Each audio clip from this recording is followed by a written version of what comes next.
দেশের কিছু অর্থনীতিবিদ আছে, তারা বলে পে স্কেল দিলে নাকি দ্রব্যমূল্যের দাম বেড়ে যাবে। আমরা ওই সকল অর্থনীতিবিদদেরকে বলতে চাই, এই 2015 সালের পর থেকে আজকে 2026 সাল, 11 বছরে কারো বেতন বাড়েনি, কিন্তু দ্রব্যমূল্যের দাম বেড়েছে। 11 বছরে 2টা পে স্কেল হওয়ার কথা ছিল, একটা পে স্কেল হয়নি, কিন্তু দ্রব্যমূল্যের দাম আকাশচুম্বী হয়েছে। তাহলে পে স্কেল দিলেই যে দাম বাড়ে আর পে স্কেল না দিলে যে দাম বাড়ে, এই পার্থক্যটা বোঝার ক্ষমতা আপনাদের হয়নি। এই পার্থক্যটা উপলব্ধি করার বোধ বুদ্ধি আপনাদের হয়নি। আপনাদের সাথে কি সরকারি কর্মচারীদের কোনো শত্রুতা আছে? যখনই পে স্কেল নিয়ে কথা ওঠে, তখনই আমরা এই বিভিন্ন সিপিডি নেতাদেরকে দেখি, অনেক অর্থনীতিবিদ দেখি, অনেক সুশীল সমাজকে দেখি, যখনই পে স্কেল দেওয়ার কথা ওঠে, তখনই আপনারা বিভিন্ন রকমের মতভেদ তুলে ধরেন, বিভিন্ন রকমের ব্যাখ্যা তুলে ধরেন রাষ্ট্রের কাছে। আরে ভাই, আপনারা তো কখনো এই ব্যাখ্যাটা তুলে ধরেন নাই। 11 বছরে বেতন বাড়ে না, তাহলে 11 বছরে দ্রব্যমূল্যের দাম কেন বাড়লো? 11 বছরে যদি দ্রব্যমূল্যের দাম বাড়তে পারে, তাহলে 11 বছরে বেতন কেন বাড়বে না? আজকে আমরা নিষ্পেষিত হয়ে গেছি, আজকে আমরা ঋণের দায়ে জর্জরিত হয়ে গেছি। এখানে এমন কে আছেন যে ঋণ নাই? এখানে কে কে আছেন? একটু হাত জাগান তো, কে কে আছেন আপনারা ঋণী আছেন? আমার মনে হয় 95% মানুষ আজকে ঋণগ্রস্ত। এই যে অনেক কর্মচারী আছে যে প্রভিডেন্ট ফান্ড থেকে 1 কিস্তি, 2 কিস্তি, 3 কিস্তি পর্যন্ত তারা ঋণ নিয়েছে, ব্যাংক থেকে ঋণ নিয়েছে। এই ঋণের কিস্তি কর্তন করে মাসের শেষে যে বেতন হাতে পায়, তা দিয়ে তারা 10 দিন 15 দিন চলতে পারে না। আমাদের অনেক কর্মচারী ভাইরা আছে, যখন বাসা থেকে বের হয়, এই টেনশন নিয়ে বের হয় যে আমার বাসায় বাজার নেই, আমার বাবা মায়ের কাপড় নেই, আমার বাবা মায়ের ওষুধ নেই, আমার ছেলে মেয়েদের পরনের কাপড় নেই, স্কুল কলেজের বই খাতা কাগজ কলম নেই, আমি কিভাবে সংসার চালাবো? এই নিয়ে ঝিমোতে ঝিমোতে অফিসে গিয়ে সে তার যে কার্য সেটা সে ঠিক মতো করতে পারে না। আরে ভাই, সংসার চালাতে আমাদের অনেক কর্মচারীকে দেখেছি, তারা রাতের আধারে রুমাল বেঁধে অটোরিকশা চালায়। সংসার চালাতে অনেক কর্মচারীকে দেখেছি রাস্তায় হকারি করতে। পেটের দায়ে দেখেছি অনেক কর্মচারীকে বিভিন্ন পার্কে চানাচুর বিক্রি করতে। এগুলি যদি সরকারি চাকরি করে করতে হয়, তাহলে আগামী প্রজন্ম সরকারি চাকরির প্রতি কি আগ্রহী হবে? আজকে দেখেন, আমরা সারা বাংলাদেশের কর্মচারীরা টিফিন ভাতা পাই মাত্র 200 টাকা। আমরা যদি সেটাকে কর্মদিবস হিসেবে ভাগ করি, তাহলে 6 টাকা 66 পয়সা হয়। রাস্তার দাঁড়িয়ে যারা পানি বিক্রি করে, ফিল্টারের পানি, 1 গ্লাস পানি খেতে লাগে 10 টাকা, একটা বিস্কিট খেতে লাগে 5 টাকা, একটা রং চা খেতে গেলে লাগে 15 টাকা। আপনি 6 টাকা দিয়ে কি খাবেন? আজকে আমাদেরকে যাতায়াত ভাতার জন্য দেওয়া হয় 300 টাকা, তাহলে পার ডে পরে 10 টাকা। 10 টাকা দিয়ে আপনি কোথায় যাবেন এই বাজারে? 10 টাকা দিয়ে আপনি কিভাবে অফিসে যাবেন বলেন? যেখানে একটা রিক্সায় ওঠানামার ভাড়া 50 টাকা, একটা লোকাল বাসে ওঠানামার ভাড়া 20 থেকে 30 টাকা, তাহলে আপনাকে তো দুর্নীতি করতে এমনি সরকার বাধ্য করছে। আজকে এই যে কর্মচারীরা, বিভিন্ন কর্মচারীরা তারা যে অপকর্মে লিপ্ত হচ্ছে, এর একমাত্র কারণ হচ্ছে তাদের বেতন বৃদ্ধি নেই দীর্ঘ 10 বছর ধরে। একটা মানুষ দেখবেন যে কখন তারা অন্যায়ের পথে পা বাড়ায়, কখন তারা দুর্নীতির পথে পা বাড়ায়, যখন তাদের পেটের খিদা থাকে না। একটা ক্ষুধার্ত বাঘের সামনে আপনি খাবার তুলে ধরে তাকে যদি বলেন যে আইন শিখান, তাহলে কি সে আইন মানবে? Necessity knows no law. একটা কথা আছে না যে প্রয়োজনে আইন মানে না। পেটে যখন ক্ষুধা থাকবে, তখন সকল কর্মচারীরা বাঘের মতো হুঙ্কার দিয়ে রাজপথে নামবে, তখন কিন্তু সামলাতে পারবেন না। এদেশের 22 লক্ষ কর্মচারীরা প্রত্যক্ষ এবং পরোক্ষভাবে রাষ্ট্রের উন্নয়নের টাকা সচল রাখে। এদেশের 22 লক্ষ কর্মচারীরা শিক্ষা দিয়ে, চিকিৎসা দিয়ে, নিরাপত্তা দিয়ে, তারপর তারা দেশের উন্নয়নের জন্য মানুষের কাজে তারা সহযোগিতা করে, রাষ্ট্রকে সহযোগিতা করে। আপনারা কিছুদিন আগে শুনেছেন যে এক পুলিশ ভাই তার মেয়েকে চিরকুট লিখে গেছে, মা আমি তোমাদের ভরণ পোষণ দিতে পারিনি, আমি তোমাদের দায়িত্ব নিতে পারিনি, এই কথা বলে সেই পুলিশ ভাই আত্মহত্যা করেছে। এরকমের শত শত কর্মচারীরা আছে যারা সংসার চালাতে না পেরে তারা আত্মহত্যা করে। একটা রাষ্ট্রের একজন কর্মচারী যদি সংসার চালাতে না পেরে আত্মহত্যা করে, তাহলে রাষ্ট্রের কাছে, বহির্বিশ্বের কাছে আপনারা কিভাবে মুখ দেখাবেন? কিভাবে বহির্বিশ্বের কাছে বলবেন আমরা মধ্যমায়ের দেশ? কিভাবে বহির্বিশ্বের কাছে বলবেন আমরা উন্নত দেশে পরিণত হয়েছি, যেই দেশের সরকারি কর্মচারীরা ক্ষুধার জ্বালায় সংসার চালাতে না পেরে আত্মহত্যা করে? এটা আমাদের জন্য লজ্জার নয়, এটা দেশের জন্য লজ্জার।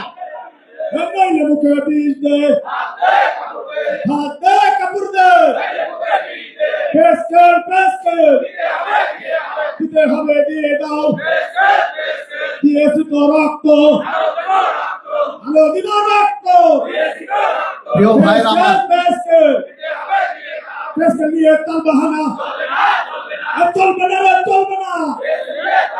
সারা বাংলার কর্মচারী, কর্মচারী লড়াই করো, মানে ভাই এগিয়ে চলো, ভাই এগিয়ে চলো। প্রিয় কর্মচারী ভাই ও বোনেরা, আপনারা জানেন যে আমাদের অনেক সেনাবাহিনীর সদস্য আছে, অনেক পুলিশ সদস্য আছে, অনেক বিজিবি সদস্য আছে, তারপরে এই বিভিন্ন গোয়েন্দা সংস্থায় ডিজিএফআই, এনএচআই, এসএসএফ এ যারা আছে তাদের মুখ বন্ধ। তারা কথা বলতে পারে না, রাস্তায় আন্দোলন করতে পারে না, কিন্তু তাদের মুখেও হাহাকার, তাদের বুকে যন্ত্রণা, তারা কিন্তু কাউকে শেয়ার করতে পারে না, কাউকে বলতে পারে না। আজকেও একজন বিজিবি সদস্য সকালে আমাকে ফোন দিয়ে কান্না করে দিয়েছে, বলে মালিক ভাই আপনারা রাস্তায় আন্দোলন করেন আমাদের পেটের জন্য, আমরাই যখন আপনাদের উপরে লাঠি চার্জ করি তখন নিজের উপরে ধিক্কার দিই যে আমরা কোন দেশে বসবাস করি, যেই দেশে আমার ভাইয়েরা রাস্তায় আন্দোলনে নামে নিজের ভাতের অধিকারের জন্য, আমার বেতনের জন্য তাদেরকেই আমার প্রহার করতে হচ্ছে। এ লজ্জা আমার না, এ লজ্জা রাষ্ট্রের। আমরা চাই না আমাদের কোনো কর্মচারী নির্যাতিত হোক, আমরা চাই না আমাদের কোনো কর্মচারী ভাইরা আর ক্ষুধার জ্বালায় ছটফট করে সংসার চালাতে না পেরে কেউ আত্মহত্যা করুক। আমরা মাননীয় প্রধানমন্ত্রীর কাছে সর্বশেষ ভাবে আমরা অনুরোধ করতে চাই, আগামী 7ই জুন বাজেট অধিবেশন শুরু হবে। এবারের বাজেটেই যেন আমাদের 11 বছরের বঞ্চনা দূর হয়, এবারের বাজেটেই যেন আমাদের 11 বছরের 2টি পে স্কেলকে সমন্বয় করা হয়। ওই ফ্যাসিস্ট সরকার, আওয়ামী লীগ সরকার আমাদের 3টা টাইম স্কেল সিলেকশন গ্রেড কেড়ে নিয়ে আমাদেরকে বঞ্চিত করেছে। আমরা এই বিএনপি সরকারের কাছে অনুরোধ করতে চাই, আগামী পে স্কেলে 3টি টাইম স্কেল সিলেকশন গ্রেড পুনর্বহাল করে কর্মচারীদের বুকে হাসি ফিরিয়ে দিন। যে সমস্ত কর্মচারীরা পদবঞ্চিত, যে সমস্ত কর্মচারীরা ব্লক পোস্টে চাকরি করে, তারা যেন তাদের গ্রেড পরিবর্তনের জন্য সেই 3টি টাইম স্কেল ফেরত পায়। আমাদের দাবি শুধু একটা পে স্কেল, আমাদের বেতন বৃদ্ধি। আমরা বাড়ি গাড়ি করতে চাই না, আমরা আলিশান বাড়ি করার স্বপ্নও দেখি না। আমাদের দাবি আমরা শুধু একটু ডাল ভাত খেয়ে যেন বেঁচে থাকতে পারি। আমরা মাননীয় প্রধানমন্ত্রীর কাছে আবারও অনুরোধ করি, আগামী বাজেটে আমাদের 9ম পে স্কেলের জন্য প্রয়োজনীয় বরাদ্দ রেখে দ্রুত প্রজ্ঞাপন জারি করে আপনার নির্বাচনী ইশতেহারের প্রতিশ্রুতি রক্ষা করুন। আমরা 22 লক্ষ কর্মচারী আপনার সাথে আছি, আমরা 22 লক্ষ কর্মচারী আপনার সাথে থেকে আমরা দেশের উন্নয়নের জন্য কাজ করব। আমরা বাংলাদেশকে একটি স্বনির্ভর বাংলাদেশ হিসেবে গড়ে তুলব। কিন্তু কোন ফ্যাসিস্ট যদি আমাদের এই অধিকার নিয়ে তালবাহানা করে, আমাদের এই কর্মচারীদের আন্দোলন নিয়ে তালবাহানা করে, কর্মচারীরা আপনাদেরকে ক্ষমা করবে না। প্রিয় বন্ধুগণ, আজকে আমাদের এই প্রোগ্রাম লাইভ চলছে, বিভিন্ন মিডিয়ায় প্রচার হবে। আপনাদের কাছে আমরা বলি, আমরা কি কখনো পে স্কেলের বিরুদ্ধে কথা বলি? আমরা তো আপনাদের দাবি নিয়েই কথা বলি, তাই না? আপনারা কি আমাদের এই প্রোগ্রাম করার জন্য কেউ 2টা টাকা দেন? আমরা আমাদের পকেটের টাকা খরচ করে জেলায় জেলায় ঘুরে বেড়াচ্ছি। আমরা চট্টগ্রামে প্রতিনিধি সমাবেশ করেছি, মানিকগঞ্জে করেছি, কিশোরগঞ্জে করেছি, আজকে পটুয়াখালীতে হচ্ছে, আগামীকালে খুলনায়, এবং আগামী 16ই মে সর্বশেষ আমরা বাজেট অধিবেশন শুরুর প্রাক্কালে জাতীয় প্রেস ক্লাবে আমরা কেন্দ্রীয় প্রতিনিধি সমাবেশ করব। সেখানের মাধ্যমে আমরা আমাদের দাবির কথা সরকারের শীর্ষ পর্যায়ে পৌঁছে দিতে চাই। আমাদের কিছু সংগঠন আছে, তারা আমাদেরকে অনেক কিছু বলে, আমরা নাকি পে স্কেলের বিরুদ্ধে কথা বলি, আমরা নাকি গুজব বলছি। আপনারা বলেন তো কোন কথাটা আমরা পে স্কেলের বিরুদ্ধে বলছি? এই সমস্ত কথাগুলি যারা বলে তারা কি নেতা হওয়ার যোগ্য? তারা বিভিন্ন ভাবে তারা মানে আমাদের এই যে আন্দোলন কর্মসূচি আমরা বিভিন্ন জায়গায় প্রচার করছি, এগুলিতে তারা বাধা প্রদান করছে। বিভিন্ন লোকের মাধ্যমে বিভিন্ন কর্মস্থলে আমাদের যে কর্মসূচিগুলি হয় সেখানে তারা বাধা প্রদান করছে। আরে ভাই, আপনি যে বাধা প্রদান করছেন, আপনার বেতন বাড়বে না? আপনি যে আমাদের বিরুদ্ধে কথা বলছেন, আমরা কি আপনার কথা বলছি না? পে স্কেল হলে কি আপনি সুবিধা ভোগ করবেন না? তাহলে কেন আপনি এই বিরুদ্ধাচরণ করছেন? আমরা তো কোনো রাজনৈতিক সংগঠন করি না, আমরা তো এখানে কোনো রাজনৈতিক বা কোনো পলিটিক্স নিয়ে আসিনি। আমরা এসেছি আমাদের নিজেদের অধিকার আদায় করতে। তাহলে এখানে কেন আপনারা হিংসাত্মক মনোভাব প্রকাশ করেন? তো আমরা বলবো, আপনারা যারা এই কাজগুলি করছেন তারা সচেতন হয়ে যান। আপনারা দেখবেন যে এই বিএনপি সরকার ক্ষমতায় আসার পর থেকে আর কোন সংগঠনকে আপনারা মাঠে এভাবে প্রোগ্রাম করতে দেখেছেন এই পর্যন্ত? কোন সংগঠনকে দেখেছেন একটা বক্তৃতা দিতে পে স্কেলের দাবি নিয়ে? কাউকে দেখেছেন একটা স্মারকলিপি দিতে? কাউকে দেখেছেন মাননীয় প্রধানমন্ত্রীর সাথে সাক্ষাতের জন্য আবেদন করতে? কিন্তু বাংলাদেশ সরকারি কর্মকর্তা কর্মচারী কল্যাণ সমিতি করেছে। এই সরকার যেদিন শপথ গ্রহণ করে সেই দিনও আমরা সাহসিকতার সাথে আপনাদের দাবির কথা তুলে ধরেছি। আমরা প্রতিনিয়ত আপনাদের দাবির কথাগুলি আমরা তুলে ধরি। আমাদের উদ্দেশ্য শুধু একটাই, আমাদের পে স্কেল বাস্তবায়ন। আমরা এই সরকার ক্ষমতা গ্রহণ করার পর থেকে আজ পর্যন্ত আমরা সুশৃঙ্খল ভাবে সরকারের নিয়ম নীতি মেনে তারপরে আমরা এই কর্মসূচিগুলি পালন করছি। কিন্তু আমাদের এই কর্মসূচিতে যারা বাধা প্রদান করবে, আপনারা মনে নেবেন তারাই কর্মচারীদের দুশ্মন। তারা নেতা হতে এসেছে, তারা কর্মচারীর দাবি আদায় করতে চায় না। আমরা নেতা হতে চাই না, আমরা কারো ক্রেডিটও চাই না, আমরা চাই আপনাদের মুখে হাসি ফুটুক। আমরা চাই আপনাদের পরিবার নিয়ে আপনারা সচ্ছলভাবে চলেন, এটাই আমাদের সান্ত্বনা। প্রিয় ভাই, আজকে কয়েকজন মানুষের কথা বলবো।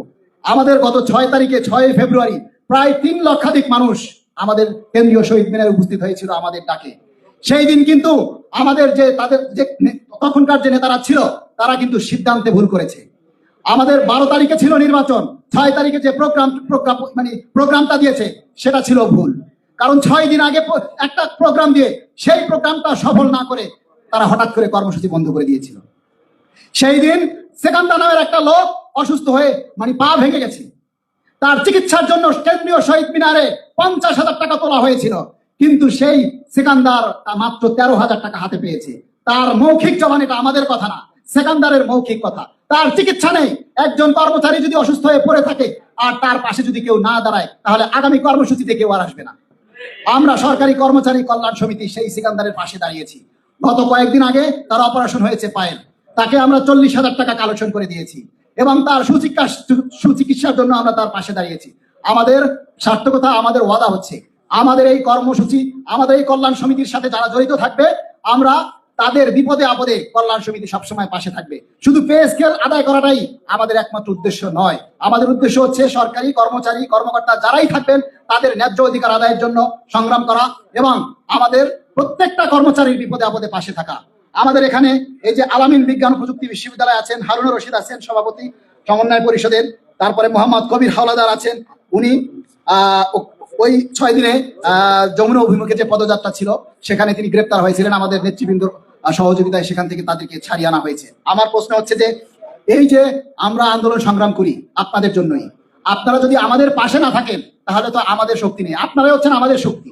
আমরা একটা কর্মসূচি দিলে সেখানে যদি আপনারা স্বতঃস্ফূর্তভাবে পার্টিসিপেট না করেন, সেখানে যদি আপনারা স্বতঃস্ফূর্তভাবে উপস্থিত না হন, তাহলে আমাদের দাবি শুধু স্বপ্নেই থেকে যাবে।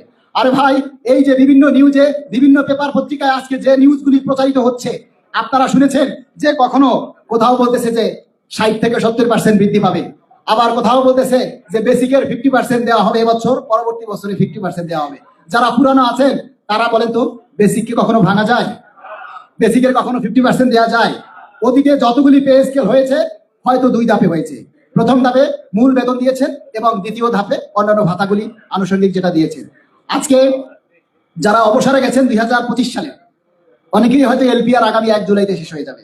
আপনারা তো সবাই এই নিয়মটা জানেন যে একদিন যদি চাকরির বয়স থাকে, এলপিআর এর বয়স থাকে, সেই দিন যদি পে স্কেলের গেজেট হয় এবং কার্যকর হয়, তাহলে তারা ফুল বেনিফিট পাবে। এটা কি জানেন? তাহলে তাদের যদি 1 জুলাইতে ফিক্সেশন হয়, তাদের যদি সেটেলমেন্ট হয়, তাহলে তাকে আপনি বেসিকের 50% পরবর্তী বছরে কিভাবে দিবেন বলেন? আজকে আমাদের বেতন নির্ধারণ হয় কোথায়? আইবাসে কি 50% এগুলি কি সেট করার সুযোগ আছে? আমাদের প্রশ্ন হচ্ছে, আপনি পে স্কেল 1 ধাপে দেন আর 2 ধাপে দেন, 11 বছর পরে একটা পে স্কেল পাচ্ছি, সেখানে আবার ধাপ কিসের? 11 বছর পরে আমরা পে স্কেল পাচ্ছি, সেই পে স্কেলটা আপনি সম্পূর্ণভাবে এককভাবে দিবেন। যদি আর্থিক ক্রাইসিস থাকে, প্রয়োজনে আমাদেরকে 2 ধাপে দেন, কিন্তু 2 ধাপের উপরে কোনো কিছু হলে সেটা আমরা মানবো না। এবং যেদিনই পে স্কেল কার্যকর করবেন সেই তারিখ থেকে সকল আর্থিক সুবিধা আমাদেরকে দিতে হবে। 6 মাস পরে দিলেও আমাদেরকে সাপ্লিমেন্টারি বিল করে বকেয়া হিসাবে দিতে হবে। আজকে এই যে আমার পাশে শাহাবুদ্দিন ভাই, আপনারা জানেন যে এই পে স্কেলের দাবি আদায় করতে এসে আমি সাসপেন্ড হয়েছিলাম। কিছু ষড়যন্ত্রকারীদের কুচক্রির কারণে আমার সাসপেনশন হয়েছিল। সেই সময় কোনো সংগঠন আমার পাশে দাঁড়ায়নি, এমনকি আমি যে ফেডারেশনের সাথে যুক্ত ছিলাম সেই ফেডারেশনের নেতারাও আমার পাশে থাকেনি। কিন্তু এই যে শাহাবুদ্দিন মুন্সি, তাকে আমি চিনতামই না, কিন্তু আমার এই ফেসবুকে প্রচারণার মাধ্যমে শাহাবুদ্দিন মুন্সি ভাই আমার পাশে দাঁড়িয়েছিল। বিভিন্ন মন্ত্রীদের সাথে, বিভিন্ন মন্ত্রণালয়ের সাথে যোগাযোগ করে তিনি প্রশাসনিকভাবে আমাকে সহযোগিতা করেছে। আজকের এই যে প্রোগ্রামটা হয়েছে, আমি শুনেছি তিনি প্রতিটা দপ্তরে দপ্তরে গিয়েছেন, বিভিন্ন জায়গায় গিয়েছেন। এমনও শুনেছি তিনি ঘরের চাল বিক্রি করে এই প্রোগ্রামের জন্য খরচ করে। উনি বিভিন্ন সময় ওনার যে আছে আর কি জানি গাছ বিক্রি করছিল, গাছ বিক্রি করে উনি সেই টাকা আমাদের প্রোগ্রামে দিয়েছিল। এই যে আচ্ছা, এই যে সহযোগিতা, এই মনোভাবটা সকলের মধ্যে থাকতে হবে। আজকে শাহাবুদ্দিন মুন্সি ভাই এবং এই যে পটুয়াখালীর কালেক্টর অফিসে এখানে যারা আছেন, মাহতাব ভাই আছেন এবং আরো অন্যান্য যারা এখানে যারা আছেন পটুয়াখালীর ভিতরে, যারা আজকের এই প্রোগ্রাম সাকসেস করার জন্য কাজ করেছেন, তাদের সকলের কাছে আমরা কৃতজ্ঞতা প্রকাশ করছি। আমরা চাই পটুয়াখালী, আমার জন্মস্থান, এই পটুয়াখালী জেলা কমিটিটা অনেক বেশি শক্তিশালী হোক। আমি চাই এই পটুয়াখালীর প্রত্যেকটা উপজেলায় যাতে আমাদের শাখা কমিটি গঠন করে। এই পে স্কেলই শুধু বাস্তবায়ন নয়, আমরা চাই বাংলাদেশ সরকারি কর্মকর্তা কর্মচারী কল্যাণ সমিতি সারা বাংলাদেশে যেন 1 নম্বর থাকে, এবং সেটা আপনাদের সহযোগিতায়। আমরা চাই আপনাদের সুখে দুঃখে সবসময় আপনাদের পাশে দাঁড়াতে। পে স্কেল হয়ে গেল আর আমরা ঘরে চলে গেলাম না ভাই, আমরা আপনাদের প্রতিটা কাজে যে কোনো সমস্যায় আমরা আপনাদের পাশে থাকবো, যে কোনো ভাবে আমরা আপনাদের সুখে দুঃখে আপনাদের পাশে থাকতে চাই। আমার এখানে যে সমস্ত কর্মচারী ভাইরা গত 6 তারিখে আন্দোলনে গিয়ে আহত হয়েছেন, ক্ষতিগ্রস্ত হয়েছেন, তাদের সকলের প্রতি আমরা সমবেদনা জানাই এবং তাদের পাশে আমরা সবসময় থাকবো। যে কোনো সুবিধা অসুবিধায় আমাদের সাথে যোগাযোগ করবেন। আর আপনাদের কাছে সর্বশেষ হচ্ছে যে ভাই, সামনে 7ই জুন বাজেট অধিবেশন শুরু হবে। আপনারা বিভিন্ন নিউজ পত্রিকার প্রচার দেখে যদি মনে করেন যে পে স্কেল হয়ে গেছে, তাহলে কিন্তু সবাই ভুল করবেন। বাজেটে যদি বরাদ্দই না থাকে তাহলে পে স্কেল পাওয়ার প্রশ্নই আসে না। আমাদের আগে হলো বাজেটে বরাদ্দ থাকতে হবে। তাই আমাদের সরকারের কাছে সর্বপ্রথম দাবি হচ্ছে পে স্কেল বাস্তবায়নের জন্য আগামী বাজেটে যাতে আমাদের প্রয়োজনীয় বরাদ্দ থাকে। সেজন্য আমরা আবারও জোর দাবি জানাচ্ছি। আপনারা যারা উপস্থিত হয়েছেন এখানে সকলের প্রতি কৃতজ্ঞতা জানাই। আপনারা সবাই আমাদের পাশে আছেন, থাকবেন। আগামীকাল খুলনাতে আমাদের প্রতিনিধি সমাবেশ, যারা